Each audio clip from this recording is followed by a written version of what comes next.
Broncos country, we're here.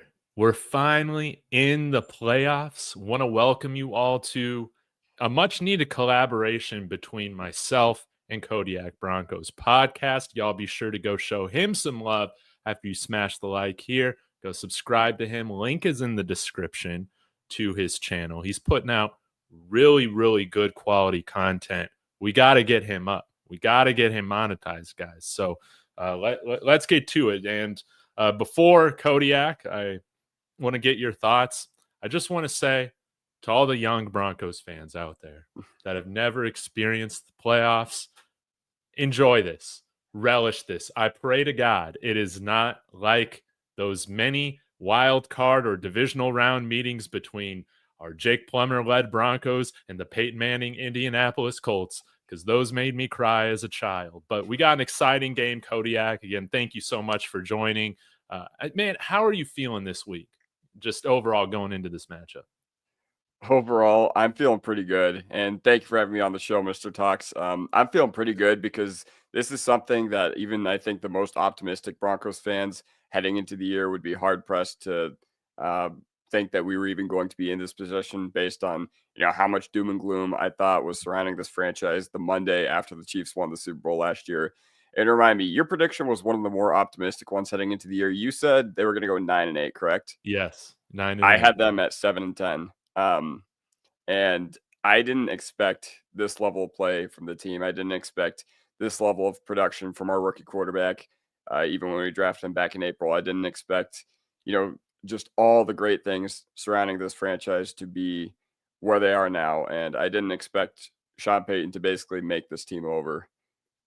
Yeah, it's been crazy how many question marks or like dudes that we didn't think were good are now like playing key roles for us now going into wild card weekend. I mean, it's been great. We spent a lot of time talking about Riley Moss. Apparently he's Marvin Mims, Jackie Robinson. Yep, there you go.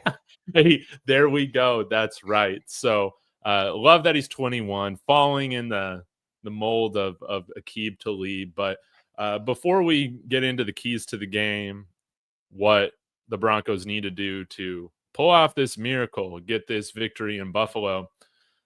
Man, how'd you feel us absolutely demolishing the Chiefs 38-0? Man, even though it was their JV squad, not even their B team, it was probably their freshman JV squad put together. It feels pretty good. Just basically seeing the logo of the Kansas City Chiefs makes me feel a certain type of way, and it's not a good one. But all week last week, I was so nervous because honestly, I still think that pretty much every Broncos team takes care of business that we had seen that had been competitive within the past few years. I think last year's team probably gets it done, but not because they were good, but it was just to the extent that the Chiefs didn't even try. So I was still a little scarred. I was still a little nervous based on how things had gone for us the past 8-9 years. And I could not handle 8 months of us having that opportunity to win in and failing to convert on 3 straight tries. At that point, we wouldn't have even deserved the playoffs. But when Marvin Mims went down the field and he scored that 35-yard screen, I was like, all right, we got this. I can breathe. I breathed a little easier after that drive, and I was very, very happy. Once again, was a little shocked to the extent that the Chiefs kind of, rolled over. But yeah, man, it was, I would say more relieved than anything else. But overall, looking at the season in bigger picture, really, really happy with how things have turned out this year. Yeah, man. I was nervous going into the matchup as well. I was like, please, Lord, let's not get a Carson Wentz throwback performance from his early Philly days, anything like that. And David brings up a good point here. I mean, you got to remember that the Chiefs coaches were still coaching, and they just laid an egg. I mean, even if you're playing against backups, I mean, I'm trying to remember, did we shut out New Orleans? I don't even think we shut out New Orleans. So no, I think that final score was 30-10 or something. Yeah, something like that. So I think that bodes well. I think you're about as confident as you can be coming into this matchup against Buffalo. And I did want to share this too, Kodiak, as we kind of get into talking about the season, what needs to happen against Buffalo. This has been floating around. I had a friend send me this. It says here, Bo Nix and Jaden Daniels are the only rookie quarterbacks in NFL history with 10 wins, 30 plus total touchdowns, and 4,000 total yards in a season. Historic quarterback class. That's definitely how I'm feeling about these guys right now. I think for the most part, all of them have done really well. Mhm. I think you probably, I would think that Jane Daniels is probably going to run away with Rookie of the Year. I've kind of given up hope, but I would just love to hear your thoughts overall on this rookie quarterback class and kind of where you'd put Bo Nix right now in it if you're going to rank these guys. Well, the NFL is a results-based league, and only 2 of these guys, if I'm not mistaken, actually ended up making the playoffs because Penix didn't make it, and then McCarthy didn't play all year. So Bo Nix right now, he's the second best quarterback in this class. I mean, yeah, there's still a lot of potential with Caleb Williams and Drake May because Mhm. those guys were the first and third overall picks for a reason. But Bo Nix has far surpassed my expectations of what I thought he would be. I actually Mhm. thought that, speaking of Jaden Daniels, I thought this year was going to be pretty tough for Washington. I didn't really trust the O line. I didn't really like the Quinn hire. Not to say I thought it was like a bad hire or anything. I was just like, they're just taking an Atlanta retread who Yeah. got carried by Kyle Shanahan. And overall, this class is looking really, really strong. I'm really interested to see what happens with McCarthy if he comes back, because I think up to this past Sunday, you were probably going to say that Darnold had the stranglehold on the quarterback position in Minnesota, at least going Mhm. forward. But after what happened Sunday night, we're not really too sure about that. And the Lions aren't going anywhere in the near future. They're only going to continue to be one of the top teams in the league. So, um, it's sad that Bo Nix isn't going to win it because obviously we cheered for him all year and he is our guy. Yeah. But Jane Daniels is literally having probably the second best rookie quarterback season I can remember besides Herbert. So there's Mhm. no shame in losing to a guy like that. They're both phenomenal talents, and both guys are going to be great for the Mhm. league in the near future. Yeah, man, I agree. I know that we've had a longer playoff drought snapped by Bo Nix than what Jane Daniels has done with the Commanders, but still, Mhm. I think with how just memed that team has been for the last 25 years or Yeah. so, what he's doing is nothing short of incredible, and I think it's kind of funny. You know, you see guys that played what five plus years in college football at 2 different schools. Both Mhm. of them are having the most success right now out of all the guys, and maybe Penix will find his way in there as well, being a 5 6 year guy, 2 different schools. But um, let's get into how you're feeling about this Buffalo matchup, man, Mhm. because yeah, I got to be honest, my expectations.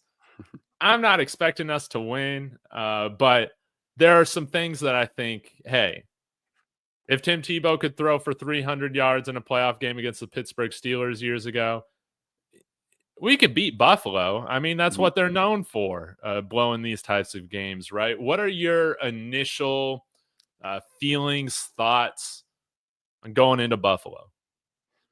So my initial feelings and thoughts. Now, if you guys remember, a little over a year ago, we went into Buffalo in a very similar situation. Um, Not really expected to do anything. Like, yes, we were coming off a win against the Chiefs, Hmm. our first one in I don't know how long, 8 years it had been at that point. And we went into Buffalo in prime time on Monday Night Football, and we made Buffalo shoot themselves in the foot over and over and over again. And this is a Buffalo team that we look at every single year. And we're like, okay, after Josh Allen in 2020 had taken that next step and became one of the very best players in the league, what have they done since? AFC Championship loss to Kansas City, AFC divisional loss to Kansas City in the 13 seconds debacle, AFC divisional loss to the Bengals in a game where they quite simply didn't even show up, and another divisional loss to Kansas City. So this is a team that keeps going backwards. And listen, I still don't think we're at the point yet where we can uh comfortably say that the Broncos are going to take care of business even in round 1 of the playoffs. But oh man, this is a Broncos team that has played competitive in every single game all year except for the Baltimore game. And you go in with no expectations. Sean Payton keeps saying it in his press conferences and his locker room speeches. Young and hungry, it's dangerous. You go in as a 9-point dog. Vegas is expecting you to get not destroyed, but they're not expecting much of you. And overall, young and hungry is dangerous because Buffalo has all the pressure right now. We have a rookie quarterback. We have, the team that's on the up and up. And, if we're in Buffalo's situation in a few years from now, then so be it. We'll get there. We'll talk about that when it comes to that point. But, right now, we're the ones that want to absolutely stun Buffalo. And I think the Broncos have a pretty decent chance. I think we actually have a better chance of winning this game than the Steelers have against Baltimore. Oh, okay. Well, Mhm. let's dive into that a little bit more, Kodiak. Like, as somebody that I just don't have expectation. I think Bo Nix will have to outplay Josh Allen in order for us Mhm. to win. But we've seen him elevate his play sometimes Mhm. when the moment has been the highest, and I think that's gonna, in my opinion, he's gonna have to play out of his mind if we're gonna go in to beat Buffalo. But as you have brought up, this is a team in which had success going into Buffalo, winning last year, and with Mhm. Buffalo, McDermott kind of on the hot seat right now. Fans are getting a little impatient with the lack of AFC title victories, right? Losing to the Chiefs or whoever it is. And yeah, everybody's going to be pressing. This is the window. This is the Mhm. window and that for Buffalo. And is it going to be another year in which they fall short? Let's take advantage of it. But I want to hear from you how we get this thing done. Who do you see being an advantage for the Broncos against this team? Well, I think the Broncos are going to have to be very, very opportunistic to win this game. So Mhm. obviously, it lays in the hands of number 10, your quarterback. He is going to have to be money in the red zone. He's going to have to be money on third downs as he was in the middle of this year. My biggest complaint with the offense over the past month before the Chiefs game was it felt like we weren't opportunistic enough. If you Mhm. drive down the field and you get into, the red zone on the first drive of the game, you got to come away with 7. If you come away with 3, it's not a successful drive. And, every third and 4, every third and 5, you got to be money on your third downs because the short yardage situation in the event that you do get into a 4th and 1, 4th and 2. I feel like the short yardage game has been pretty bad all year. So I'm really looking forward to avoid those situations. You just got to be efficient on your early downs. And Rodney Garcia makes this great comment. If you would actually go ahead and pull that up, more designed runs for Bo. I've been clamoring for this all year long because he quite frankly has an element to his game that when teams have to respect it, it completely opens up the offense. And I feel like we watch a different offense out there when teams are having to respect his running game. And, Mhm. we've had instances over the past December or so where he was only running like 1 or 2 times a game. And listen, I know you don't want to put your QB in harm's way, but this is the playoffs, man. It's time to win. It's time to go balls to the wall. It's time to pull out that read option on 4th and 1 that Sean Payton's been putting on film all year to try to exploit. Yeah, I love that. I would love to see an incredibly aggressive offensive approach. Again, we're the ones playing with house money. Mm. This Buffalo offense, number 2 in scoring in the NFL. I think they're around 28 points a game. We're at 25, which is I think the best we've had since 2014, which is awesome, or 2013. Might be 2014. Anyways, Mhm. where was I going with that? So, like going into Baltimore, right? Mhm. We just came out super aggressive and we could not execute at Nope. all. Maybe this is the time to, you know, try that again. But again, if we don't execute, man, it's whatever. But I think if we're able to get off to a hot start against Buffalo, that kind of gets them towards what you were talking about earlier of them pressing, them stressing. Mhm. If they leave us in the game going into the second half, there's one team that normally blows games in this fashion. Mhm. Historically, it hasn't been the Broncos. No, it hasn't. And, we've just got to put pressure on Allen. You got to make him, earn it. Nothing easy. Nothing Mhm. easy. Like, I would actually love for the Broncos to take the ball and then go down the field. Like, if they win the toss, I want them to get the ball. I want them to go get the ball, and I want them to get out to a 7-0 lead. Now, will they? Good question, because Sean McDermott is very, very stingy especially against rookie quarterbacks. But Mhm. hey, we have a proven Super Bowl head coach, and they have a guy who can't get the job done, when we're talking about the coaching battle. And yeah, on the defensive side of the ball, Rodney brings up a couple good points. Would you like Drew Sanders to QB spy Allen? I'm not entirely sure about that one because we haven't really seen Drew Sanders all year. Um, I mean, we saw him make a handful of plays against the Chargers, but for the most part, he's been kind of like a sub him in. And what's kind of been his role? Like, I just remember one blitz and a sack that he's yeah, had. yeah, yeah. Like, he's kind of been like a I don't think this is the game to try that necessarily. But Marquee Sports also brings up a great point. I don't feel like our defense matches up well with this Buffalo team. It's going to be a huge test for our linebackers, especially in coverage.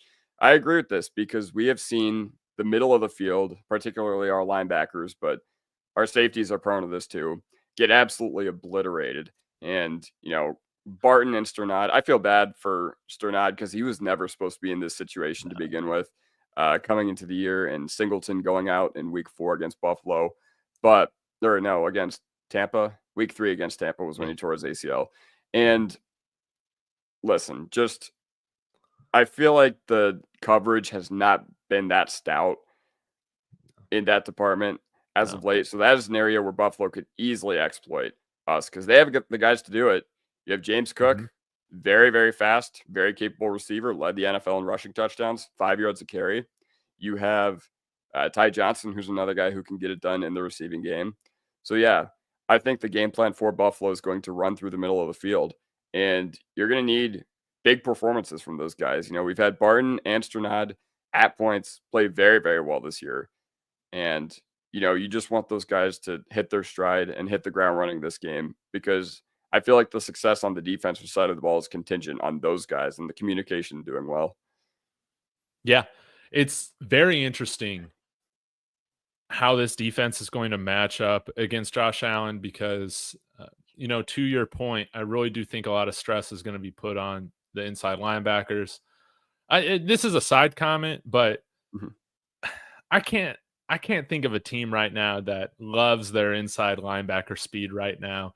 It just seems like it's always the weak point of every single defense right now, and we Yeah. really aren't the exception or at all. Like I I think that this is something that a lot of defenses are trying to work around when they're going up against a high flying offense like this. But I was on the Rockpile Report yesterday to film a podcast. They're the longest standing independent Buffalo Bills podcast. So Mhm. you'll see me link that out when that's posted for you guys to check out. But it was really cool talking with them because they've talked about how Josh Allen has actually had more success this year against man coverage than in zone.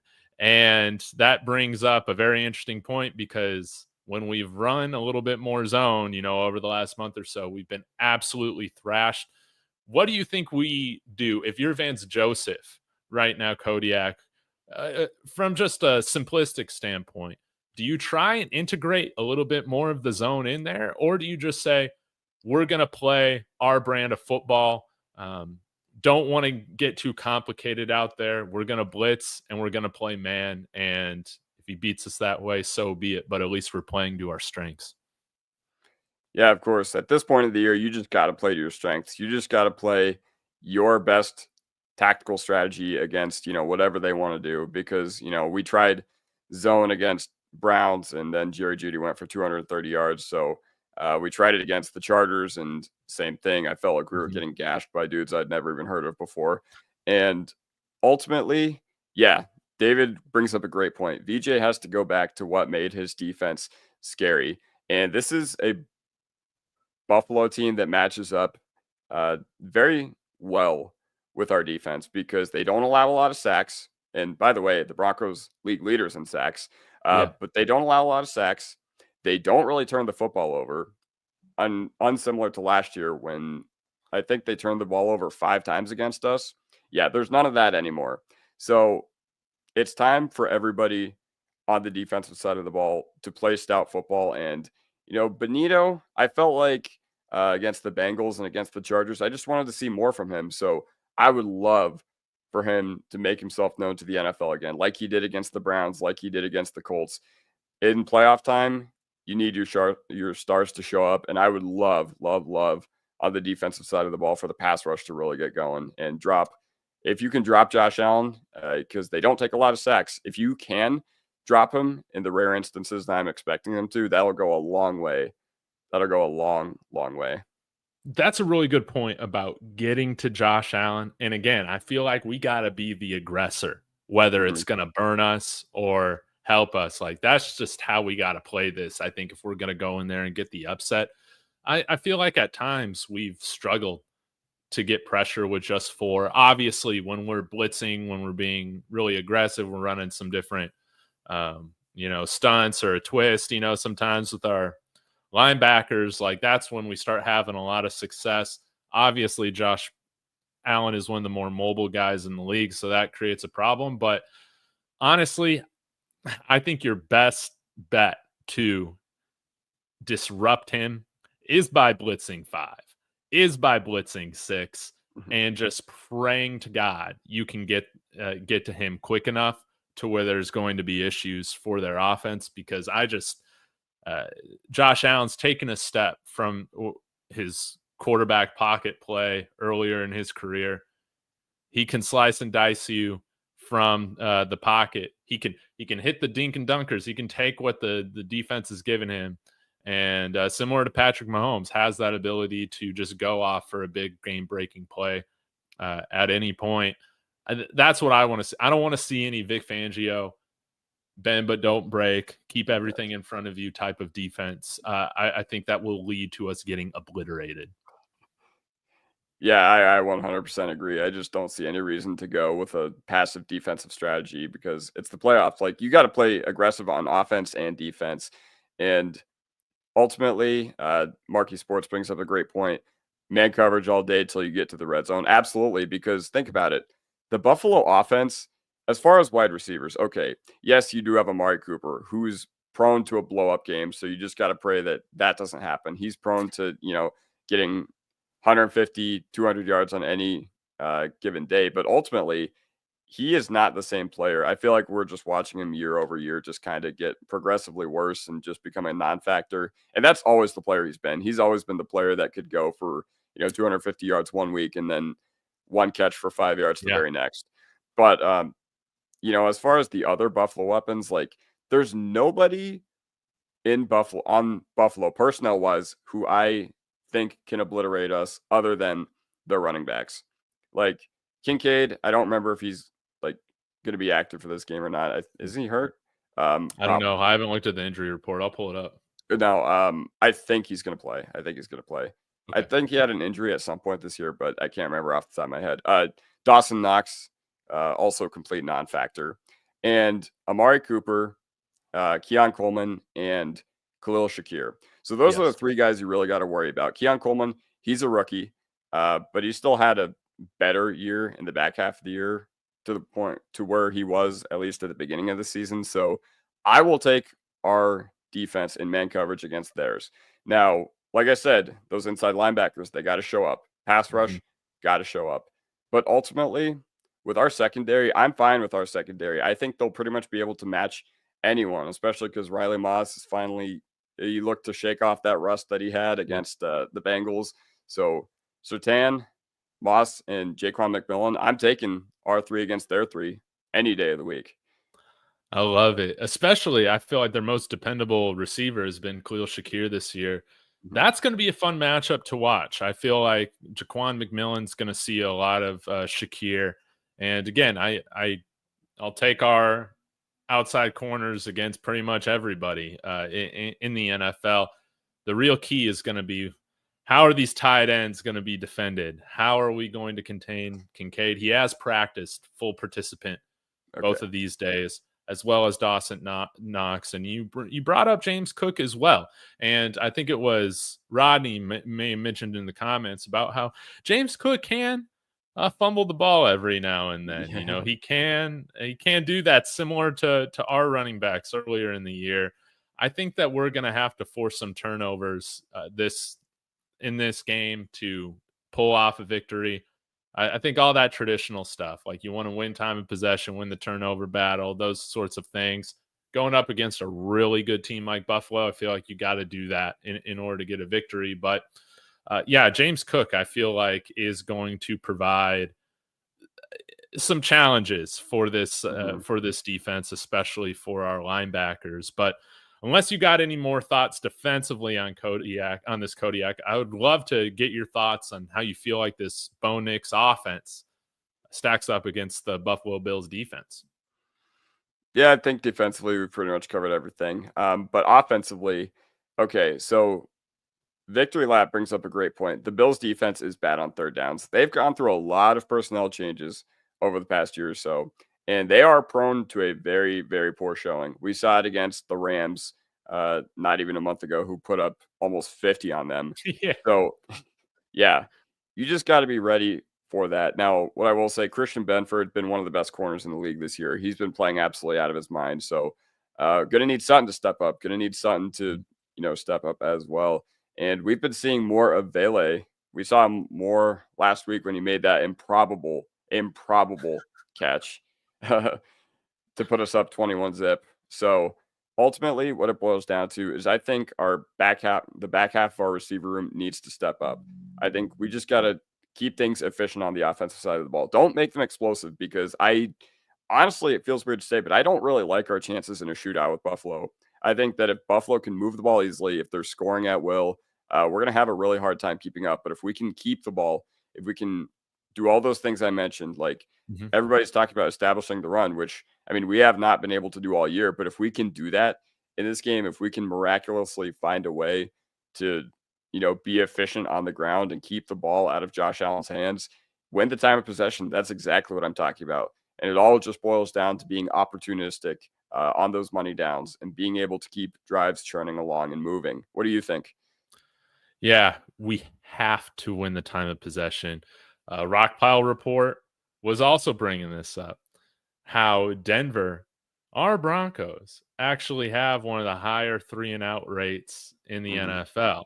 And yeah, that's kind of what you've seen with this offense. Now that you kind of go back and think about it, it's like, yeah, either we have like really long sustained drives in which we're scoring, or it's a 3 and out, or like a 5 play drive and we got a punt. I think a lot of that has to do with the lack of a consistent running game. Don't have to defend tight ends unless you're running the football here, you know. So Yeah. I want to get more of your thoughts on the running game right now. How would you structure this backfield? How would you go about establishing a run game? I know you've talked about Bo Nix a little bit, but building off of that, can we rush for 150 yards in this game? How do we do Um, it? well, I was about to say, I don't think we've reached that 150 clip in a long time. So if we were able to do it, I would absolutely be thrilled. I would absolutely be stoked. But ultimately, I don't know if they can because Buffalo has two very, very good linemen. Like their best one, Greg Rousseau, very, very Mhm. good player, and Ed Oliver as well. So it's going to come down to the offensive line, and run blocking has not really been their forte. And Anthony brings up a great point in the comments as well.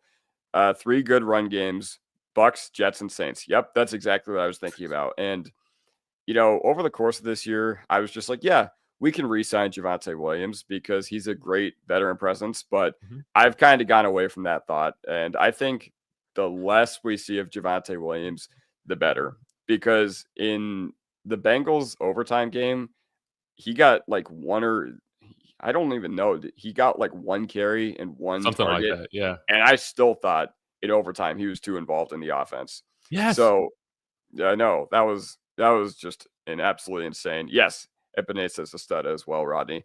So it looks like Jaleel McLaughlin has had more success with Mhm. the Broncos as of late, with what we want to do running the football. And you know what? I think that very early on in this game, you're gonna have to know if it's gonna be a Jaleel game or if this is one where you have to ride with Esme.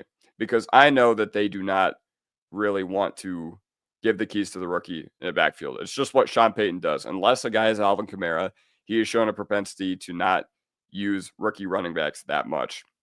So I just really, really want them out of the gate to determine whether it's going to be a Jalil game or an Estimate game. I don't want, it to be Jalil once, then Estimate another, and then Javonte on third down. We got to stick to one guy. We got to let him get hot. And we got to keep the defense honest because I don't want any tells coming from the other side of the ball or from our side of the ball tactically. I don't want us to have Javonte Williams in there and the Bills be like, okay, we don't need to respect this as a rushing threat on like 2nd and 4. Then suddenly they drop back and it's an incomplete pass. And now we're facing a third down. Like ultimately, the creative usage of Marvin Mims out of the backfield is going to have to be pretty solid as well because he's the dude who can line up in the backfield and keep the defense very honest because he's a very, very threatening guy back there. And ultimately, I think what it boils down to, I think this is going to be a Jalil game because even though it could be a power run game, it could be, even though Estimate is probably like your keep time of possession back, we're probably going to need a guy with a little bit more juice, and that's why we're going to go with Jalil this game. Yeah, that's how I would prefer it as well. I have liked his ability to just continue to like make big plays. He's our only running back right now that I think we can depend on to make big time plays. And I know, yeah, we got some people that have asked about Bidet over the last few weeks. Just taking a look at the injury report. He has been a full participant yesterday. I'm sure that means he'll practice today. I just don't know right now if in the playoffs you'll see us kind of go with a different group of guys. Like I think you're just going to ride with the guys that we got with Jalil, Estime, and Javonte if we're in some passing situations because he still looked serviceable in that area. But I want to see us get Marvin Mims in, like do those pre-snap motions, jet sweeps, orbits, give him a handoff, maybe run like a speed option with him, get a little bit creative. But if we're able to do that within the initial script, where Buffalo just knows like, hey, we're going to make it an absolute pain in the butt for you to defend this guy. I think that's going to give us a lot more success than if we're just kind of running a stagnant offense. And it's been great to see him like two TDs against the Chiefs, right? Yep. Coming down with contested catches now at the end of the game, like he's clutch. So yeah, that was something. Why can't Marvin Mims? Oh, go ahead. Yeah. That was something that you and I think we were kind of like out on the idea of him being like a real receiver at the beginning of the year. Sorry to cut you off. Oh, no, you're good. And now he's got his confidence and he's making tougher catches and bigger plays. And I'm really excited to see what he does in this game. Again, Buffalo is a really well-coached team. They're very good. They cleared all of that, $50-60 million. They were over the cap going into the season last year, cut a bunch of guys. And I still think they're playing some of their best complete football that they've played in the Josh Allen era right now. So it's going to be challenging, but I think it's another X factor. Special teams could very well play a big role in this. Buffalo, sometimes, man, they're missing things wide left, or, you might get a breeze that might blow east-west at the end of the game.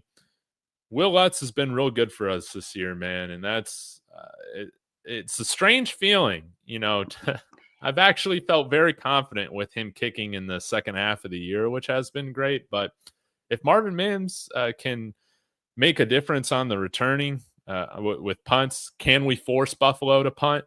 Then I really like how this goes in our favor. Any more thoughts on kind of what we need to do offensively? Well, I'm not sure about offensively because I think we've covered that. But you bring up special teams, and I just want to remind everyone, Marvin Mims last year against Buffalo, Special Teams Player of the Week, AFC Special Teams Player of the Week. Because I don't know if you guys remember, but I rewatched those highlights of the Broncos-Bills Monday Night Football game from a little over a year ago. And what I noticed was we started with very, very good field position pretty much all game long. And you know why that was? It was because of number 19 back there. And even though like it took a little bit for him to contribute as a receiver, we know this. He's an all-pro return man for a reason. So yeah, Riley Dixon, he also just needs to be better. He just needs to be better. Like I really have not been thrilled with what he's done uh Yeah, over the past couple same. weeks, like especially in overtime against Cincinnati. I felt like that was kind He of the was true awful. dagger there. Yeah. Yeah. Yeah, exactly. He was off. Yeah, but ultimately the special teams battle could play a pivotal point in this game if the Broncos are going to upset the Buffalo Bills because we're top 5 in special teams DVOA. I don't know exactly where Buffalo is in that conversation, but last year, AFC divisional playoffs, Tyler Bass missed a field goal, which would have sent it into overtime. So, if we are going to get a sneaky leg up in this game, it's got to come in with our special teams. And we've done that throughout the entire tenure of Sean Payton. We've come Mhm. in very, very well prepared on the special teams battle. The only time that we didn't was against Cincinnati, and during the field goal protection Oh, miscue at the end of the Chiefs game, which was painful. But that's how I think we can really get an edge in this game. yeah, and Will Lutz, as you mentioned, I mean, made a game winner in Buffalo last year against this team. Now, it did Mhm. help with Buffalo. He missed the first one, right? On like an Yeah. illegal formation on their end. They had somebody lined up over the center or something and just had that extra opportunity, hit the game winner. It's all good. But I think that this team's going to come in with a lot of energy, a lot of swagger, because again, we forget the NFL forgets. We Mhm. won in Buffalo last year and we couldn't score points. So, strangely enough, now they have moved on to a new offensive coordinator. It is who is it? It's that guy from LSU. Joe Brady. Yes, Joe Brady. So different offense compared to the last time that we faced him. But I think sometimes I think that stuff does translate when guys know that they can go into an opposing stadium and they've had that feeling of success in there. It's a less intimidating environment. And I heard these comments from Max Crosby today talking about Bo Nix, just saying yeah, like statistically, he's been awesome and all this stuff. But I was most impressed by his composure, his mind. He's like, I was talking all this crap to him. I was trying to really get under his skin, and he's just there, all Mhm. stoic, just staring me down and saying, he's built to be a quarterback. He's mentally tough. We've seen his resilience against Cincinnati. Right, 2 minutes 30 seconds left, throws an interception. What?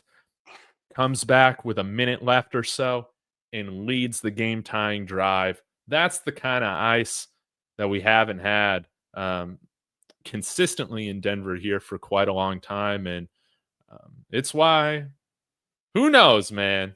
Mhm. Bo Nix very well could outduel Josh Allen. And if that happens, man, the whole world is going to explode, man. They're not going to know how to handle this if that's the case. But like you brought up, Jane Daniels, Bo Nix, these guys are having historical years as rookie quarterbacks.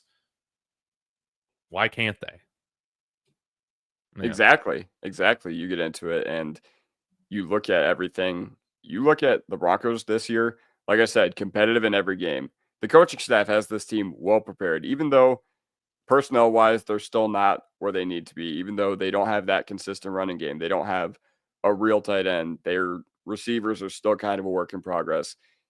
Why can't they? I mean, that's what we got to ask ourselves. Like, why can't we? And we've been playing in exciting football games all year, and nothing would be worse than for us to make it to this point and then lose 56-0 because we're not going to hear the end of it from everybody and be like, everyone's going to be like, oh, it should have been the Bengals and, whatever, all this.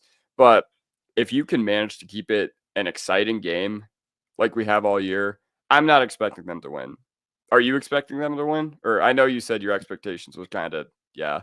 yeah, I'm not. But I will say this, Kodiak. If we beat Buffalo, we beat Kansas City.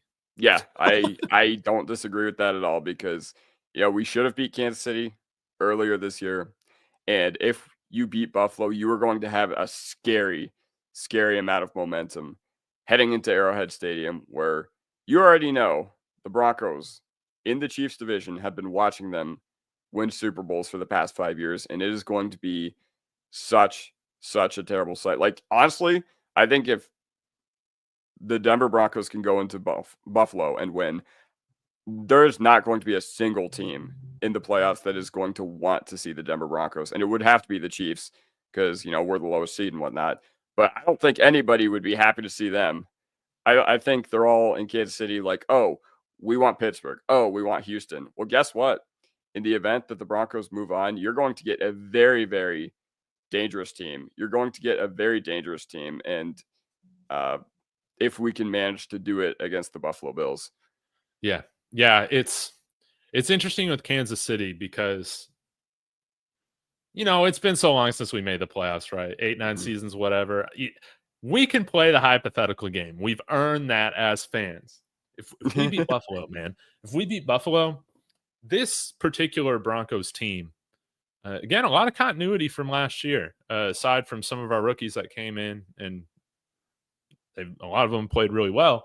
But I think when you look at this team since Sean Payton's been here, the Broncos have been the better team in these 4 matchups against the Chiefs 3 out of 4 times. I think that you can say, like, they're a team that plays the Chiefs close confidently, and I would be offended if I were them if we face them in the divisional round and they totally rolled over so that they didn't have the possibility of facing a Cincinnati. It would not shock me with just upsetting the Chiefs, man. Can they turn it on? I guess we'll find out. But we match up, I think, better with Kansas City than we do Buffalo. Yeah, I agree with you there. And remember, defensively, we play the Chiefs as well as anyone. Like the reason why we couldn't get the job done against them over the past 7-8 years was because our offense would usually let us down, or even this year, it was our special teams that let us down. And Atomic brings up a funny point. What worries me is that them losing Diggs will make it harder.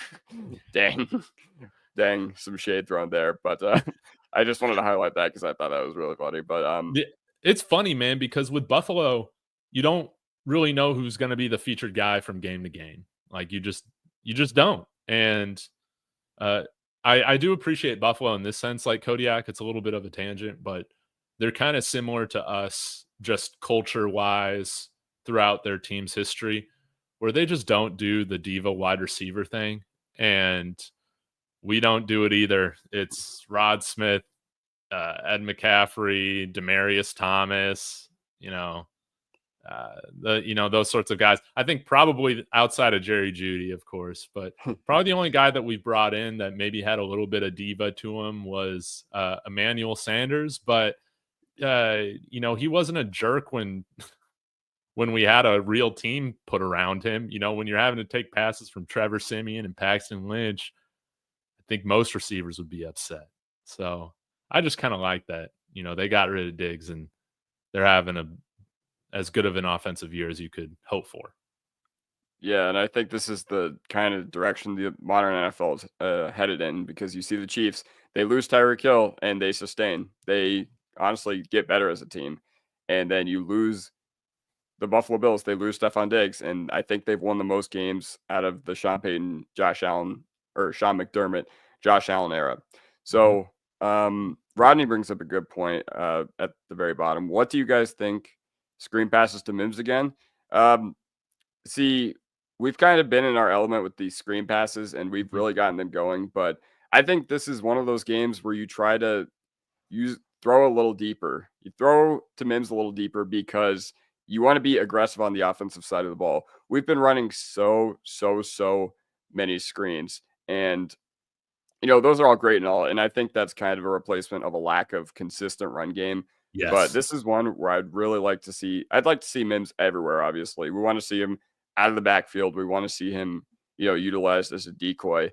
But now is for the Marvin Mims legacy game, because he probably had his legacy game 2 weeks ago against Cincinnati, when he came down with those miraculous touchdown catches in the fourth quarter, both of them, the last one in particular. But that's our key to victory. That's our key to victory right there, because he is our most explosive offensive threat. So if you can get him to make some magical things happen, that is going to be absolutely incredible. And I think that's what could really will us to a win. Mm-hmm. I think Victory might have had this comment earlier of just like a trick play or something. Surely Sean Payton's got something creative up his sleeve. Maybe that's why he didn't go for 2 against Cincinnati. He's want to save that for the playoffs. Maybe, at least that's my freaking hope, because he should have a play call to go for 2 for the win at the end of the game. But I digress. Maybe this is the time in which we kind of fake some screens, and then Marvin Mims puts on like a double move or something like that. We have some misdirection involved. Maybe we don't throw deep to Troy. He has not shown that he could do it, but that also means they're not going to be expecting it. That's true. I wasn't expecting, in OT against Cincinnati, I was not expecting a potential play that could have clinched playoffs for us to be a 3rd and 6 go ball to Troy Franklin. And yeah, no, that has not been working at all this year. I will agree with Roddy there. That Troy Bow connection is not working. I don't really want to see little Jordan Humphrey in there. He does the dirty work, but like as far as a downfield passing option, I think we could do much better. Atomic brings up a great point, because I know for a fact you saw this tweet earlier. Yeah, this is the exact one I was thinking of. This tweet had me dying earlier today. So since 2017, Sean Payton is 30-12. I'm surprised he's played 42 games against bald head coaches, but he's coming for your. Yeah, this one had me dying. So yeah, hard hitting analysis right there. But Sean Payton is familiar with Sean McDermott, because you remember McDermott came from Carolina and he was the defensive coordinator. Oh, that's right. He was the defensive coordinator of the team that we played against in Super Bowl 50. So he is familiar with him. Now, I don't know, like we saw Sean Payton against Todd Bowles this year, and that went so well in our favor. Yeah. But yeah, Sean Payton, he has forgotten more football than I will ever know. So I can assume that his memory and the concepts he's going to drag out, they're nothing new. He's going to look back into those playbooks from 2015, 2016, when he was going up against Carolina, and he's going to find something, man. That's my hope. A 71% win percentage against bald guys in the NFL. That's great, man. Like this is the best stat going into this matchup right here. And it does give me hope that, we can pull off this upset.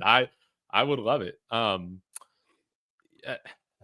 curious, Kodiak, like sometimes to pull off some of these victories, you just need like dumb stuff to happen, right? So, if the Broncos are going to win this game, of course, the obvious is, we run the ball, or, Bo Nix plays out of his mind. He's responsible for over 300 yards of offense, and maybe rushes for over our first 100-yard rusher in any game of the season, maybe in this game. But is there anything, dumb that you're kind of thinking, well, if we get this victory, something like this is probably going to happen? So if you remember our game against Buffalo a year ago, I think 2 of the interceptions we got were just literally balls that hit the hands of the receiver. I think it was Gabe Davis before he moved on and went to Jacksonville. Yeah. Ball literally just was in his hands, and then it just popped right to Justin Simmons. Yeah, the football gods hate Buffalo. It's cold, and they suck in the biggest games. But, the cold, they're not unused. It's not unfamiliar for them. Yeah. But, we're also a cold weather team, so I feel much better about our chances than if the Broncos had played in like LA or even a dome or anything like that. This is a Broncos team that is going to be battle tested in harsh weather. They already played some pretty cold games this year. The game against the Chiefs, it was absolutely freezing. Yeah. And ultimately, so yeah, I just think we need dumb luck. And hey, it's the playoffs, you need dumb luck to go your way. Like, yes, Kansas City, they've won 3 Super Bowls over the past 5 years because they're a really, really good team, and they've definitely been the best team in the NFL over that span, and Mahomes has been the best quarterback in the NFL over that span. But have they not been stupid lucky? And isn't every team a little stupid lucky that is Yeah. able to move on. I would say, even our 2015 Super Bowl, it was just an insane, like the amount of takeaways we generated, like Yeah. it was crazy. And yeah, even with the Chiefs, I mean, in their kind of Super Bowl run, they've faced Kyle Shanahan twice as a play caller in the Super Bowls, where he's just keen to go away ag- against their running backs and go away from CMC in the second half of games. Like that's the kind of luck you need when you're trying to go back to back. So yeah, every team has it, but why can't it be us? I think I do wonder. I pray to God, Kodiak, that Javonte Williams. Thank you for your service. We're gonna move on.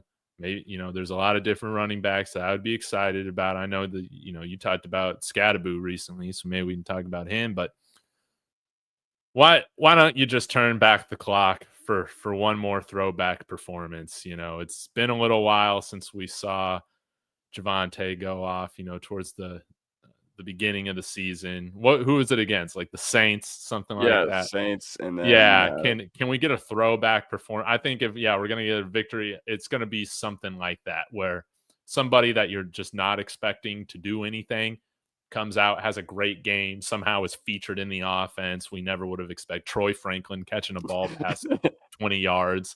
So just something like that crazy happening, a muff punt. We're gonna need some of that luck, but yeah, the football gods hate Buffalo, man, and it shocks me, honestly.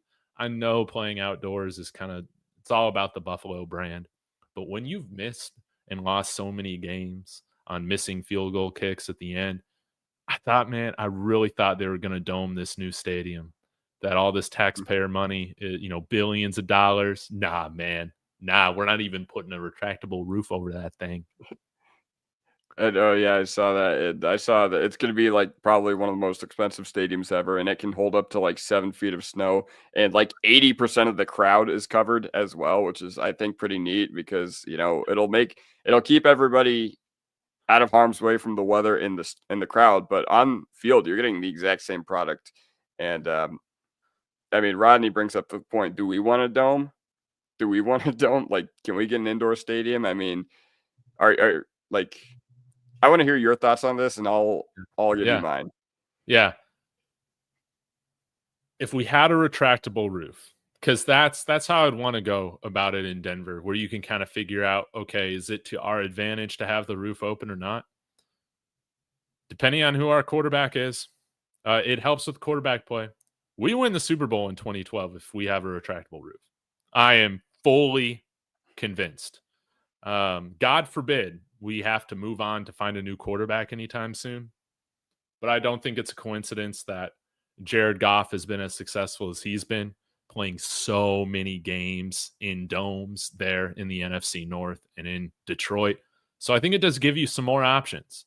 Of course, you can still have the natural grass, which I think is great, but it's it's nice, man. If we had that roof in the Manning era, who knows where we would have gone.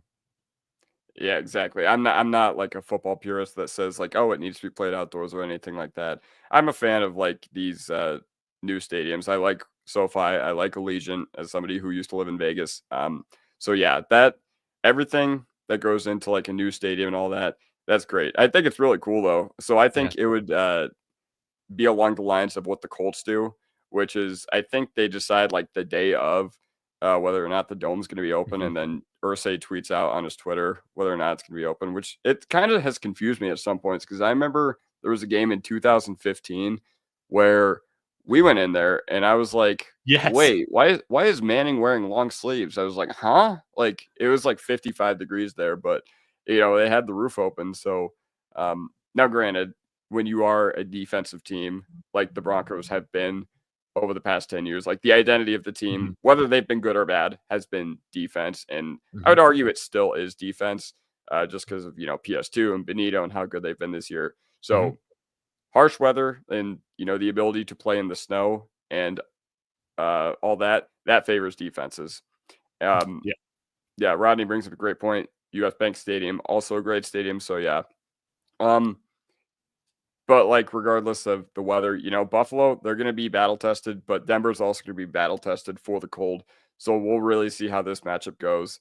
I'm excited for this one. I'm really excited for this one.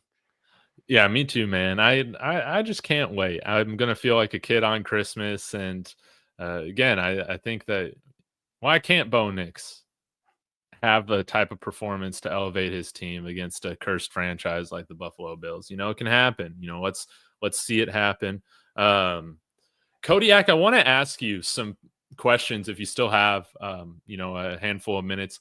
Just I know you've been putting out some great content on where the Broncos kind of go here this off season, a little bit of early off season previews, which I really love because I'm all about free agency, the draft, stuff like that.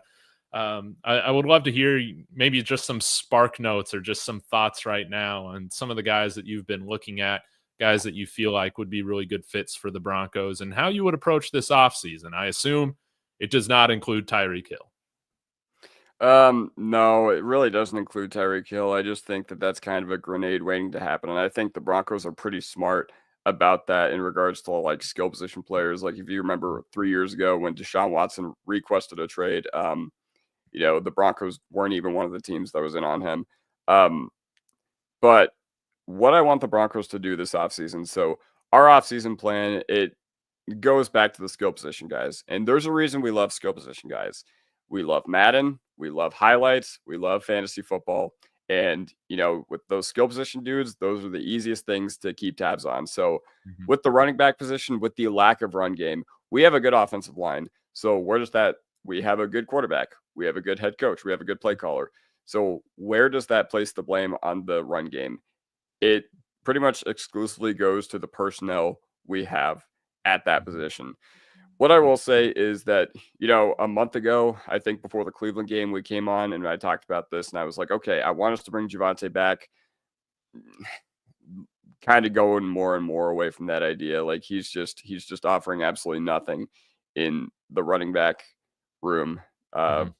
he's just been offering nothing as far as a rusher. And you can't Mhm. have that. Like you can have a good pass blocker, but you can't have a dude who's literally a dead zero on the ground. So as far as the draft, as a guy who follows college football extensively with your buffs, that there's a lot of really, really good ones in this draft.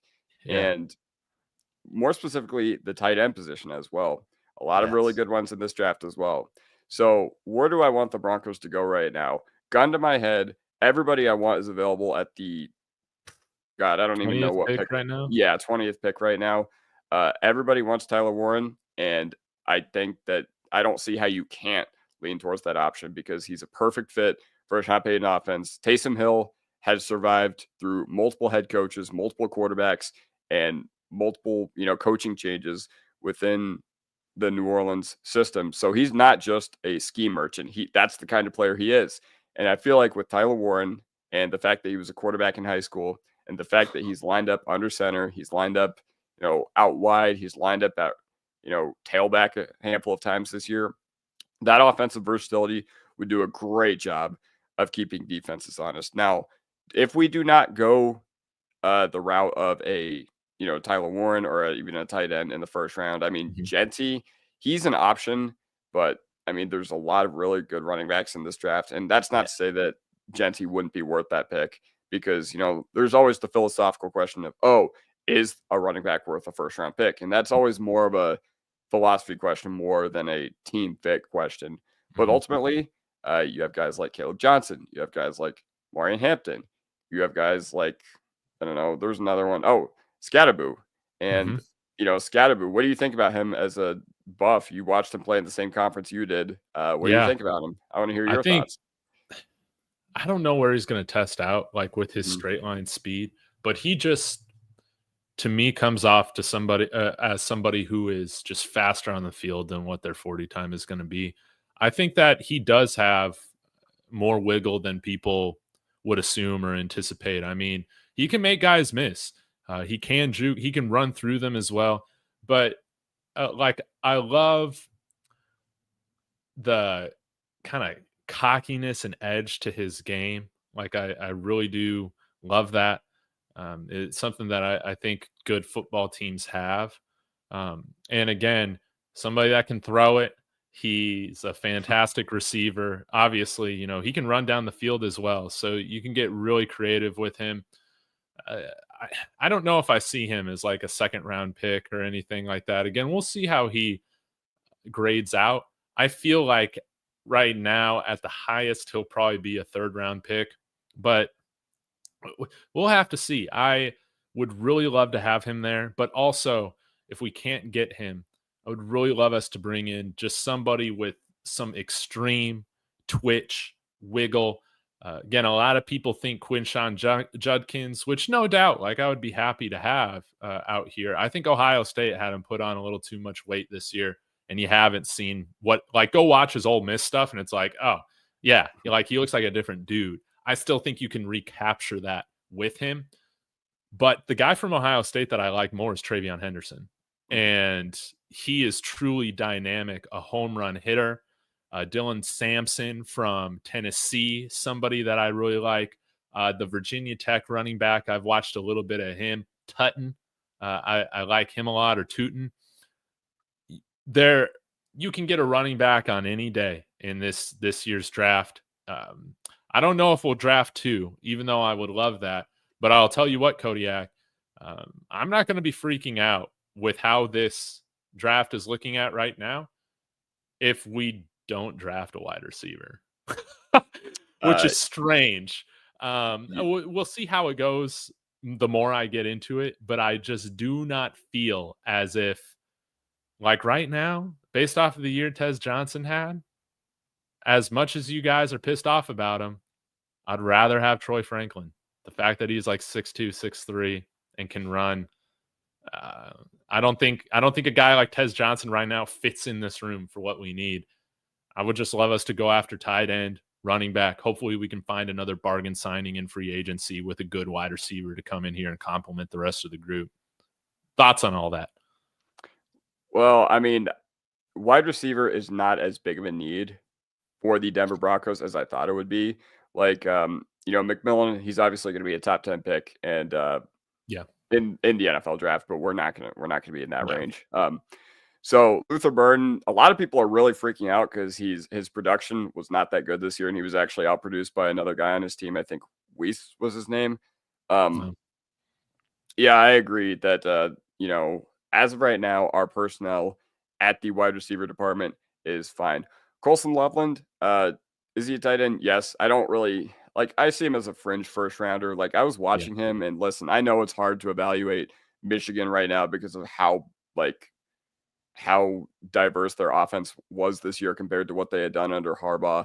And, you can just feel it throughout the organization that it just really was off. But hey, some of the tight ends, some of the great tight ends have come through that have been tough evals, like Laporta, like Mayer, or I think Mayer's stock kind of dropped when it was time for the NFL draft, but he was supposed to be like a top 20 pick.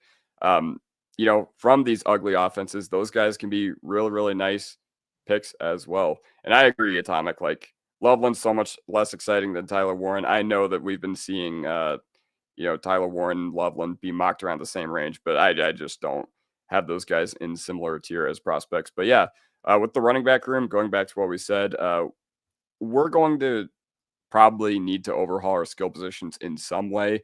I don't think it needs to be wide receiver yet. I would like for them to add another body. Like you said, not going to be freaking out if they don't, because, these guys have shown a propensity to develop much more than they had earlier in this year. But yeah, I'll give you a little secret. So I was actually really, really pissed off that the Broncos drafted Riley Moss in the 2023 draft because the one guy I really wanted, was Devon Achane.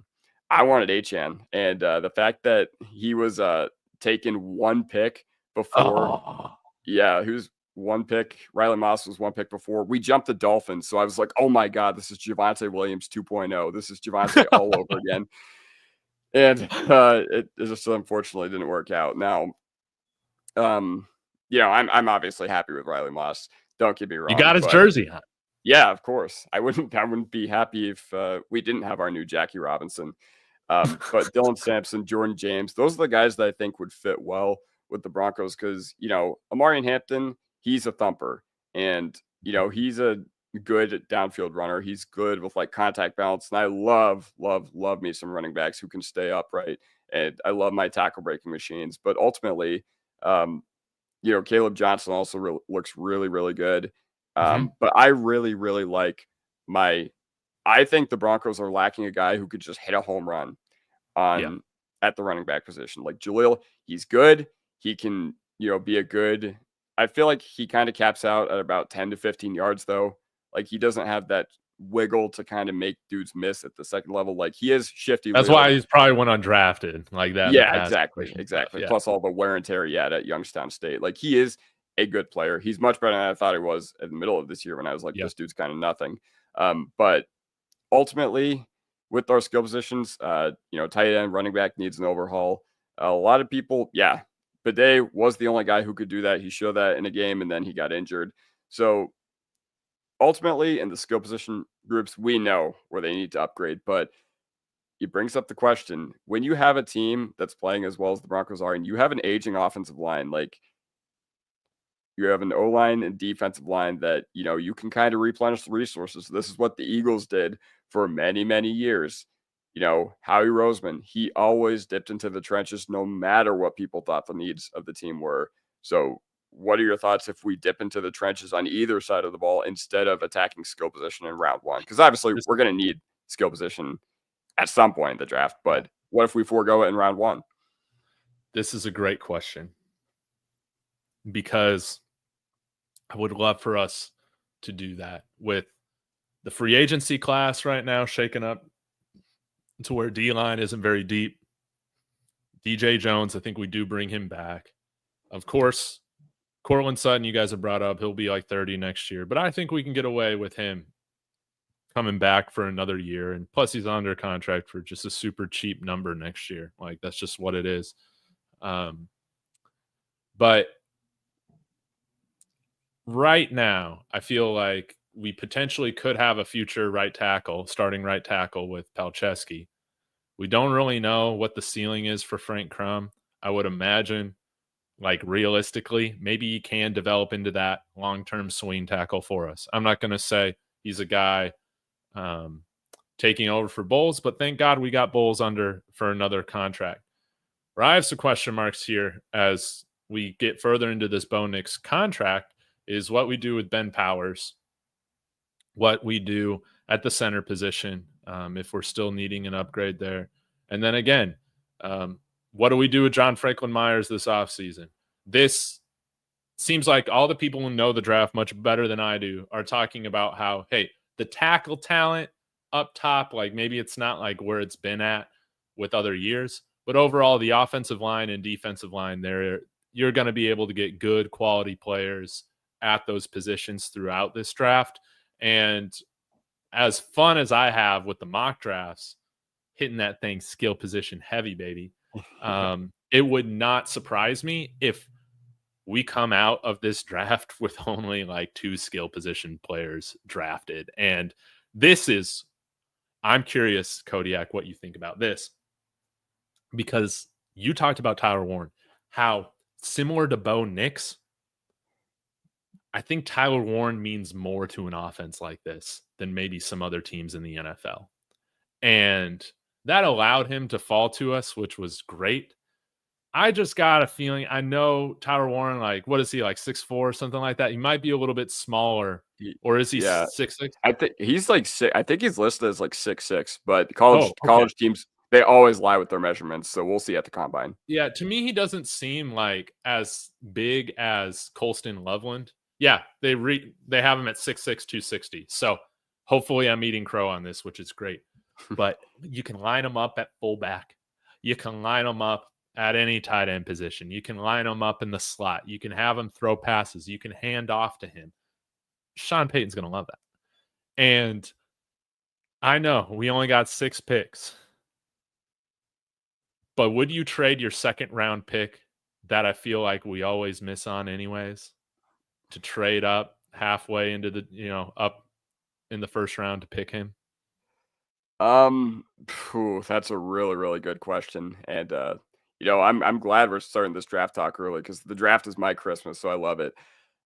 As of right now, okay, so I think the reason I say no at this point is because I trust Sean Payton and George Payton. Like, even though, yeah, if you're not going to get Tyler Warren, uh, let's say he gets sniped by the Colts, or God forbid, if the Bucks take him one pick before us, I would be sick. I'd be nauseous. Or even if we pass on him and he falls to the Chargers, I'd be vomiting even more. But our second round picks, they've been better under the Sean Payton and George Payton Mm. regime. So I would trust them to do well with those picks. Yeah, Mims and Benito, Benito. You're yeah, right. yeah, Yeah. yeah. And remember, we didn't even have a second round pick in the 23 draft initially. So we had to trade up and get Marvin Mims. But Benito and Mims were both drafted at the end of the second round Yeah. in their drafts. So think about what we could do if we're picking in the middle of that range. But ultimately, I would say no, just because like we have a decent amount of team needs, and I don't think it's worth sacrificing that kind of depth, at least not yet. Now, Warren, I will say it's more likely that he goes up in this draft than down, because he's going to play in 2 hours. And if he has another legacy game, we could be talking about a guy who's, instead of being mocked in the low 20s, probably going to be mocked in the top 15. Yeah. So a lot of people are saying DB. The only position that I think I really would want to replace in DB is safety. Like, I Yes. like PJ Locke, I really do, but I think he's better as a third safety, Mhm. rather who can sub in, rather than a dude who's like a middle of field game changer. And yeah, that's just how I feel about that. Yeah. There's man, this draft really does give you the opportunity to replace some guys that are coming up here in like a year or two, and of course have them on rookie contracts. And yeah, if Tyler Warren plays out of his mind again, I I'm I'm kind of an open book when it comes to the top tight end guys.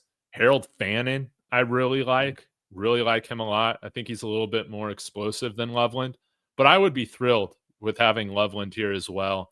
Again, I just think any of those three guys are just so much better than what we got. And if you go back and watch Loveland last year with JJ McCarthy, I feel like there's just a little bit more pizzazz to his game. I think it also helps when you got a quarterback worth a damn throwing in the ball. But Harold Fannin, I'm not really sure where he's going to go. I've seen him mocked in the end of the first round. I've seen him fall all the way to the beginning of the third. But if Tyler Warren's in striking range, maybe it doesn't necessarily take a second round pick this year to do it.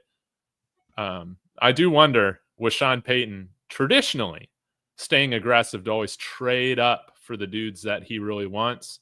I think George Payton, he really held him accountable this past year on not wanting to do that and letting Bo Nix, taking that chance and letting Bo Nix fall to him. And he bought in. They were on the same page.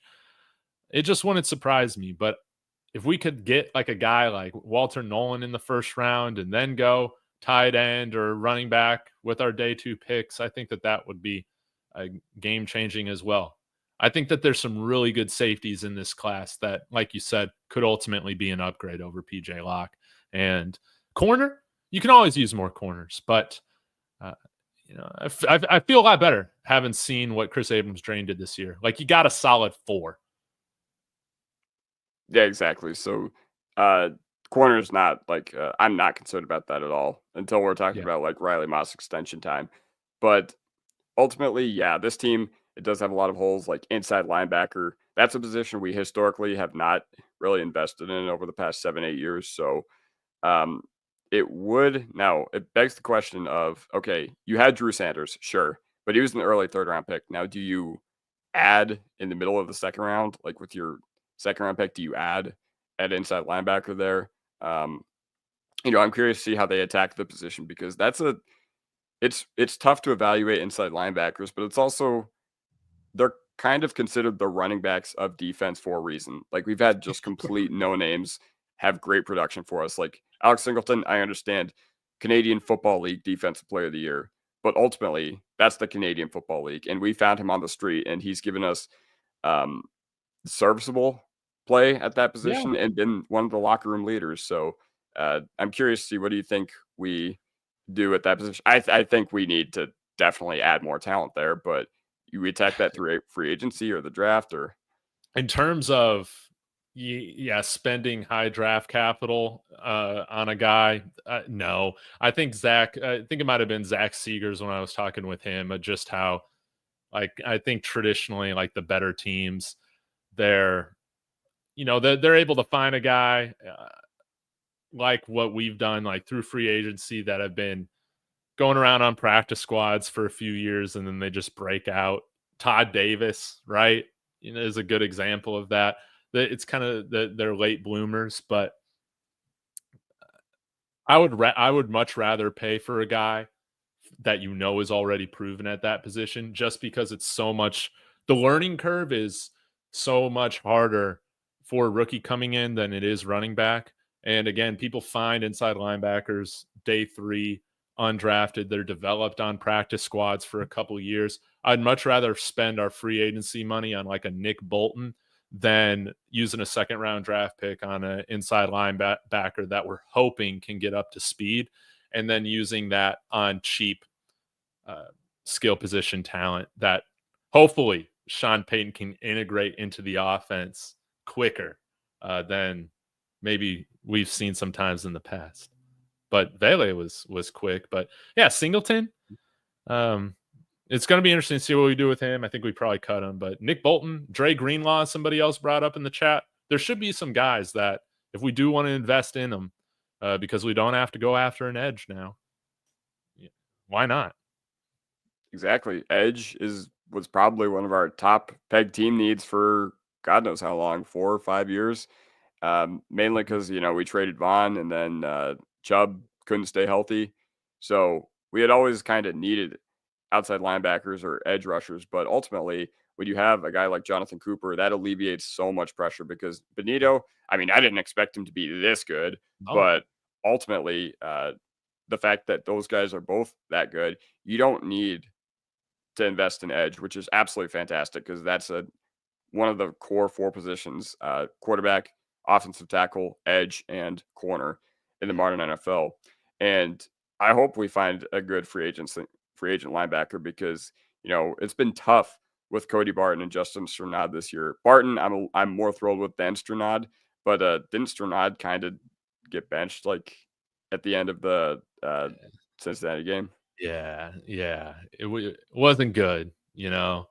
They they might have been found out a little bit. Now there's Yeah, so many games with them on tape. It might be one of those things, but yeah. um, there was something else I was going to ask you, and I just blanked on it. Oh, center. Yes, What do yes. you think about center? Where do we go? Well, everybody always talks about it as like a need, and I'm just like do we really? It's a luxury. It's a luxury for sure. We talked about it on our Cleveland preview show that coming into this offseason, anybody worth literally any single damn at the center position is already going to be owned by an NFL team. Yeah, That's another position where you kind of got to rely on mental. Like, O-line is a smart guy's game, but center is more of a mental position than a physical position, because obviously you got to point out protections. And I know that a lot of people have not been happy with the way Wattenberg has, run blocked this year, but I'm it's got to be in the hands of Sean Payton and George Payton. If they think Wattenberg or even Forsyth is the guy going forward, then I'll trust their judgment. But if we take like a round 1 center, then I'll be like, oh, okay, dang. And you know what? I'll trust them either way. I'll trust them either way, because it's not one of the most pressing needs. Even though we haven't run the ball well, I know that. I still don't see the merit of having 5 highly paid guys up front. Yes, offensive line is definitely a unit that should be very, very highly invested into, because you ignore that and you got to look at the bottom 10 teams in the league right now. Look at the top 10 teams in draft order and tell me which of those teams has a good offensive line. yeah, Like, the Bears ignored it or they didn't ignore yeah. it, but they just haven't really made great moves at that position. New England, absolute joke. And when you have a young quarterback, you do not want them to get absolutely destroyed. So there's a reason that those teams are projected to take offensive line talent. Yeah, exactly, Atomic. Like, our offensive line, it's already ranked number 1. We already have 4 guys on second contracts. I don't want to invest more into it. We're paying Bowles and Miners and McGlinchey 20 a year. We're paying Powers like 13. So I think the 4 guys, regardless of how the one guy in the middle is playing. Now, granted, he touches the ball on every play besides the quarterback. So center is a very, very, I'm not going to discount that position at all, but it's not one that I think we highly need to invest into. Yeah. No, I would rather invest in a guy that can take advantage of the Lion talent that we have there right now. And people forget, I mean, we were having this conversation about Lloyd Cushenberry after his second year as well. Heck, going into his fourth year, we were having that conversation about, is he a good enough starting center for us? Maybe it's just going to take Wattenberg and Forsyth some time. I say run with them, and maybe Nick Gargiulo can turn into something. I don't really know.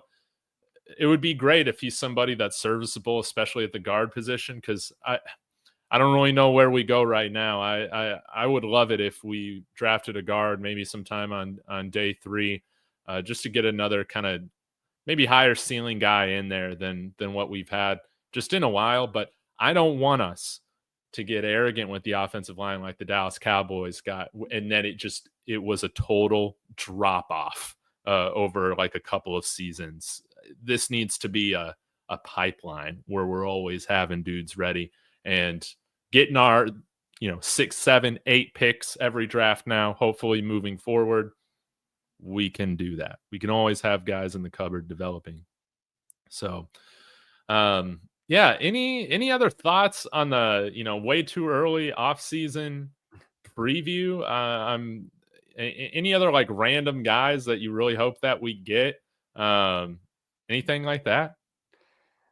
Not particularly, because I mean, I haven't really looked at the class in super, super depth, like super in depth yet. But ultimately, I just trust Sean Payton and George Payton because we have a direction in Broncos country for the first time in how long. It just feels so good to not be sitting here for the 7th, 8th year and be like, oh, we need a quarterback. We need is our guy the answer? We know exactly who our franchise quarterback is. And there have been many games this year where I've come away with saying, okay, it's no longer a question of is Bo Nix the guy? He is the guy. Like, I think after the Kansas City game, I was like, all right, we need to ignore the quarterback position for at least 3 or 4 years, like after the first one. And, skill position guys, I think are going to really unlock this offense. There's a reason they don't have an intermediate passing game right now. And it's because, you don't have, I think that can be attributed more to a tight end lack of rather than a wide receiver talent lack thereof. Because, yeah, we don't have like the best receivers in the world. I will give anybody credit, whoever wants to say that. But ultimately, people are talking about D-line in the chat. Rodney Garcia extend Lutz. I mean, I don't see why not. He's proven he's been in our building for a long time. He's a captain, I believe. So, Yeah. no reason to move on from him there. Feel confident with him. Who do we keep as QB2? Zach Wilson or Jarrett Stidham? Oh, man. What do you think? That's a really good question. Give me the upside, man. I'll go with Zach Wilson. That's who I want. Okay, like, God forbid Bo Nix goes down with an injury, season ending. You gotta ride with somebody, man. Stidham ain't a guy that wins you games, man. That's how I feel about it. Zach, a rehabilitated Zach Wilson. Can he be 50% of Sam Darnold rehabilitated? If that's the case, I think we're in really good shape. Yeah, I think so too. And funny story, 3 weeks ago, I actually went into one of the restaurants I used to work at in the Denver Tech Center. And I actually saw Bo Nix and Jarrett Stidham chilling together. So, I mean, if you do keep Stidham, then I saw them in the flesh, which was really cool. But if you do keep Jarrett Stidham, then I guess there's merit into that. He's been like a great mentor because, there's been funny things about on Broncos Twitter and TikTok all year about how like, oh, Nick, Stidham, and Wilson, they all like to hang out and all that. But I think Yeah. Stidham has been able to take like more of that mentorship role. That being said, I am also going with Zach Wilson. Like he was even though he flailed out spectacularly, he was the 2nd overall pick in 2021 for a reason. And even though, yes, I know he was taken by the Jets, but you got to respect that NFL teams that have more data and analysis than we ever will as fans, we're willing to at least pick him that high. And yeah, the draft capital, yeah, it's going to give him a longer leash for all that. But, give me the physical upside, because we saw him in the preseason. He looked pretty solid, and a lot of people were on Twitter, on Jets Twitter, were pretty angry. They were just like, all right, this guy looks like a guy who can read. This looks like a guy who can read defenses. This looks like a guy who can go through his progressions. Where was this? Where was this sort of guy? So in Sean, we trust with that one right there. Yeah, yeah. I think right now with Geno Smith, Sam Darnold having great second acts, it's why can't Zach Wilson be one of those New York Jets cases as well? It's just a place where quarterbacks go to die, similar to Chicago.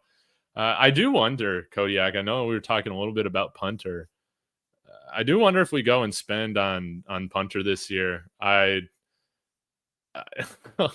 I wouldn't care. Again, we got plenty of cap space this year. We're going to pay like $3-4 million, or I don't know what the going rate for a really good punter is, but surely it's not much. And now we're not, strapped for cash, so to speak. I would love it. Matt Ariza, I hated him seeing him sign with the Chiefs.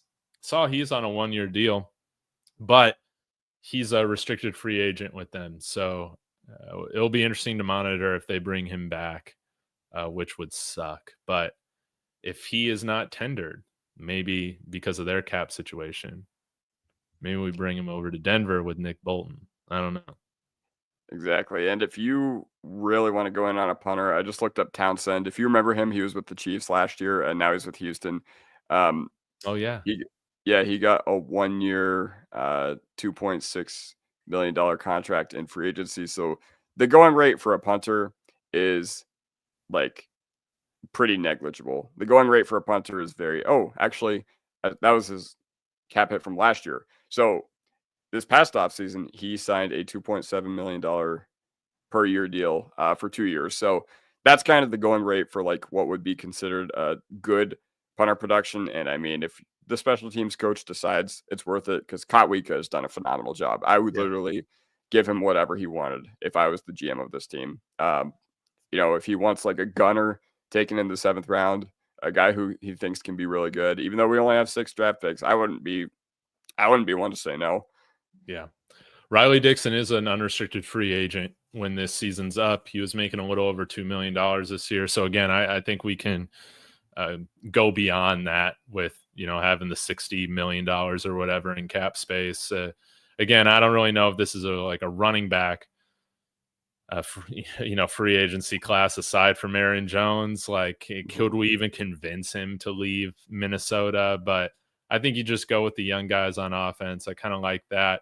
Continue to invest in the defense. And again, you give Bo Nix a great defense where he's never having to play hero ball like Joe Burrow. I think that is a great long-term plan for sustainable success.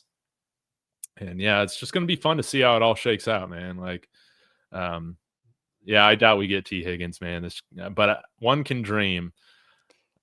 I would rather us go after making sure we shore up tight end, because we need probably 3 tight ends, 2 tight ends at minimum, and another running back or 2. Like, as much as I love Jaleel, I think he needs to be fighting for his roster spot next year. Yeah, exactly. And overall, that's kind of the offseason plan. I mean, Watson, he did look interesting to me. Then he took what looked like a nasty hit. I have no idea how he passed the concussion protocol after he got like hit in the head there. He's another guy that's interesting to me, but I want to just bring in a bunch of dudes, and I want a competition. I think friendly competition would be great for that room, especially because it's been probably one of the least productive rooms in the league. You'd think we signed Gesicki. I mean, Gesicki, he'd be a great option because the Bengals got him for dirt cheap this year, and he'll probably be looking for a little bit of a bump in his pay this year, considering he was on a really, really cheap contract. But, if we do decide to forego the tight end position, then, you can get and not draft, say, a Tyler Warren or a Colson Loveland in the 1st round. Then, I mean, there's no reason to sign a Chris Manhertz guy who's like going to offer you nothing in the receiving game and just be exclusively as a blocker. But, Tyler Warren, or more specifically, Adam Troutman, he's another one that's interesting to me because he can teach.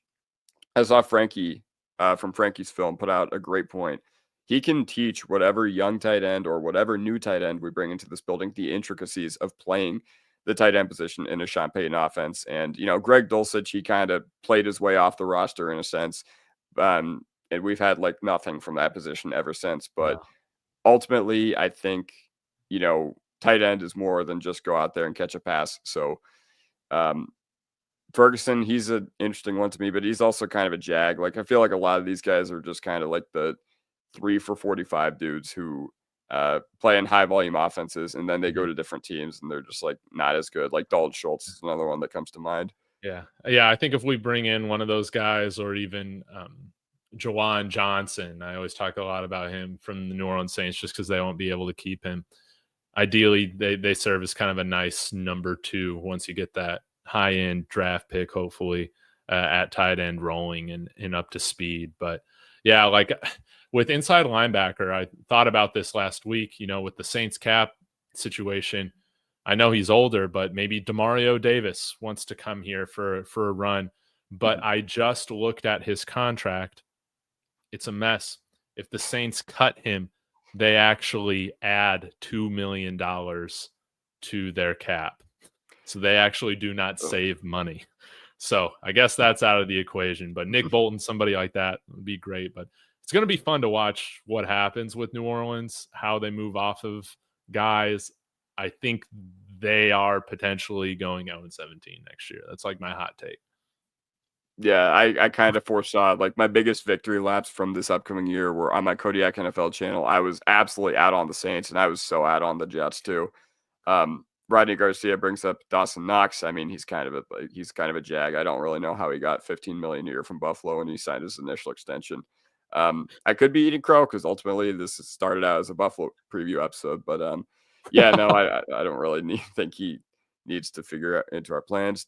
Do you guys? Yeah, Atomic brings up a great point. After seeing Brock Bowers and us as Broncos fans, seeing Kelsey, seeing Antonio Gates, seeing Tony Gonzalez, when are we going to get our chance? When are we going to We get also our? can't let him go to the Chargers. We Yes, can't let no, that no, happen. no, no, no, no. We cannot. Like I said, if we were to, not get Tyler Warren because another team is in front of us, like the Colts need a tight end, the Bucks need a tight end. If they're to draft them, all right, whatever. If he goes to the Chargers with Justin Herbert, and now we have to deal with, I know Kelsey's kind of old and he's kind of on the decline, but he's still a highly productive player. Kelsey, Bowers, and Tyler Warren, then I will just be okay. Stone Smart is, I He tore us understand. up. Yeah, I was about to say, I understand that he did nice things against us, but Stone Smart is not going to be the determining factor about whether the Chargers do not draft Tyler Warren or not. No. Yeah, okay. I know we've still been going Kodiak, but I got to ask you about this. If you're Las Vegas, man, what's the plan right now? With GM, head coach, if you were them, what would you try and do? I mean, the only saving grace, the only tool in their toolbox right now is Tom Brady.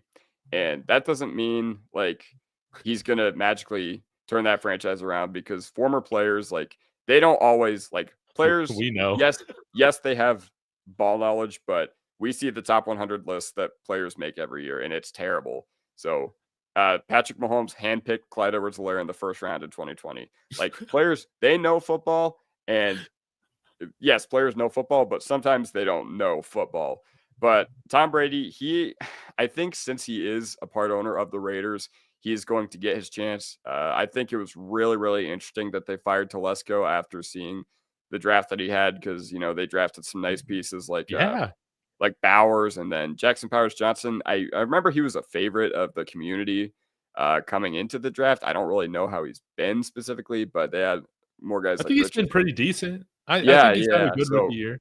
Yeah, so it was really surprising that they decided to move off Telesco. I thought it was surprising that they hired him to begin with, but even more surprising that after he had done what he was like kind of supposed to do. Now, I can understand the argument that he didn't like find a viable quarterback, because going into a year with Gardner Minshew and Aiden O'Connell as a QB room, that's kind of borderline unacceptable in the modern NFL. But they kind of played themselves out of high-end territory, because they won 2 games at the end of this year were completely meaningless. So they're not looking at Shador.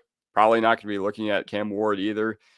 And I think this is just one of those situations where you just got to stack as much talent as you can. Like, I think they're going to go BPA at every position. I don't know what they do for head coach. I think they're going to try to get something, and it'll just shock us. Like, Ben Johnson probably off the table, Vance Joseph probably off the table, Salah, another guy, Vrabel, all those guys who are going to get head coaching interviews. I just have a gut feeling that they're going to come out of left field, and it's just going to be really, really weird hire. Like, I'm not talking about like Rex Ryan, because that would be a weird hire Which for I the do Jets. want to see it happen so bad. Yes, but as far as GM, I mean, I don't know who you even like. There are probably some good, solid assistant GMs out there, but we don't get insights into NFL front offices, so we don't really know. Coaching, however, we get a lot of insight, with assistant coaches and with college coaches. So that'll be really interesting. But my gut feeling is that it just comes out of completely nowhere.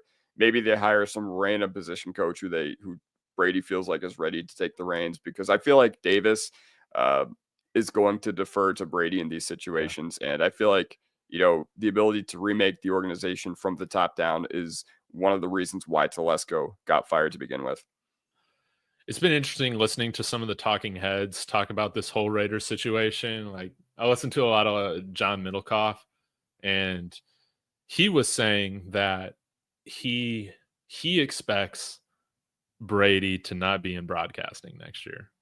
That he thinks that Mark Davis is just going to pay him whatever he needs. Because I guess like that was the word with Telesco as well, that he way overpaid to bring Telesco in because he just really, really wanted him, even though he was okay just kind of chilling for a while after being fired from the Chargers. I know people brought up Belichick. I just don't see, if you're Bill Belichick, if you were Brady's boss for 20 years, why you'd go and then be subject to him. That doesn't make any sense. Maybe Brady becomes the de facto general manager or head of football ops. That's their best chance to success. I mean, Mark Davis has struck out on so many different hires since he took over as owner. And I heard some other names I think would be interesting. If I don't really know front office guys like you brought up, but if Brady truly is going to be more involved, maybe they're able to honestly get somebody like Ben Johnson out here. If the money's right, again, you get to play in a dome. I know the competition isn't great going up against Andy Reid, Sean Payton, and Jim Harbaugh, but you kind of need a guy that's going to be confident enough to feeling like he can coach with those same guys, if not better. Maybe Todd Monken from Baltimore. I've seen some talk on Twitter with him for. I think Vrabel's a lock for the Patriots, and I hope that's where he goes. I want to see what he can do there. But I would love to see the Raiders screw it up. I don't think they'll have a quarterback this year. I guess the word was that they really liked Penix, but they were just going to wait around. But you guys have said it. I mean, Tommy, you're not going to find a quarterback at 9-8, and usually you don't find a quarterback at 8-9 either. And we just happen to get really, really lucky. Yeah, of course. It'll be interesting to see how all that shakes out in the offseason.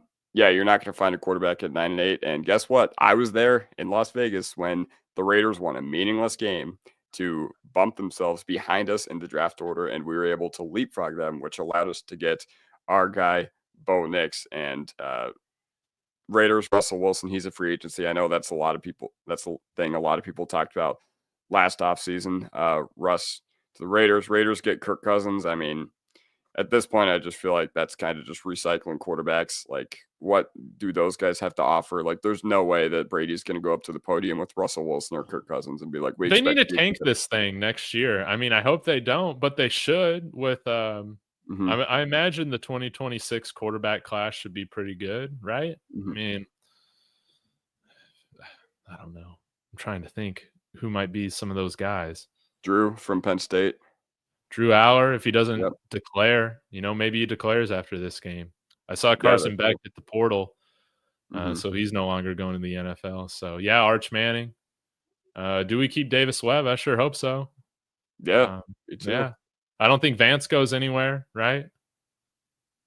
Like, I think things are looking good, man. I really do. we're going to have all the continuity that we wish for going into this next offseason. It's going to be great. Kodiak, unless you got any other stuff, really appreciate you just hanging out with me for an hour and 40 minutes. It absolutely flew by. Is that how long it's been? Wow. Yeah. 115 people in here. Y'all be sure to go subscribe to him. We're trying to get him, monetized. Subscribe. He's putting out really great work, guys. Links in the description. Like both of the streams. But Kodiak, before I let you go, any other stuff that you want the people to know to be looking out for on the horizon with your channel? So it's my plan this offseason to do like Broncos like historical top 10 lists, like top 10 biggest draft busts, top 10 favorite games. I already did a top 5 favorite games of this year list. So be sure to go check that out. But ultimately, yeah, just drop a sub and go Broncos. I hope we can really get it done this weekend. That'd be absolutely fantastic.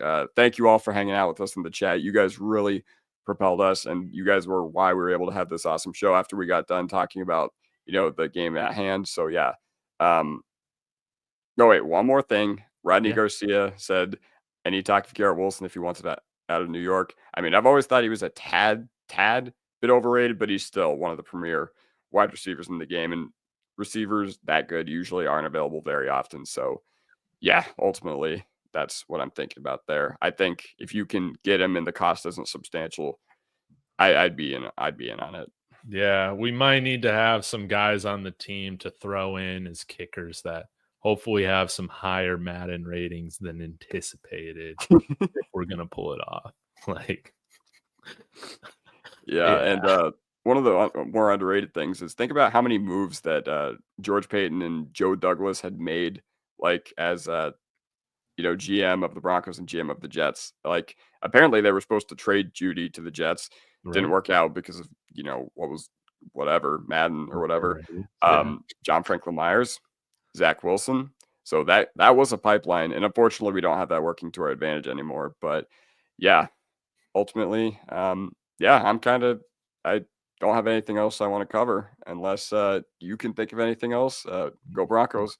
Not at all, man. Again, really do appreciate it, Kodiak. I'm going to go get some dinner. Y'all enjoy this college football game. Hopefully it'll be a good one. Again, really appreciate the love. Y'all be sure to hit that like button, subscribe, and hopefully we'll be back here after a Broncos surprise victory. All right, guys, go Broncos. Go Broncos.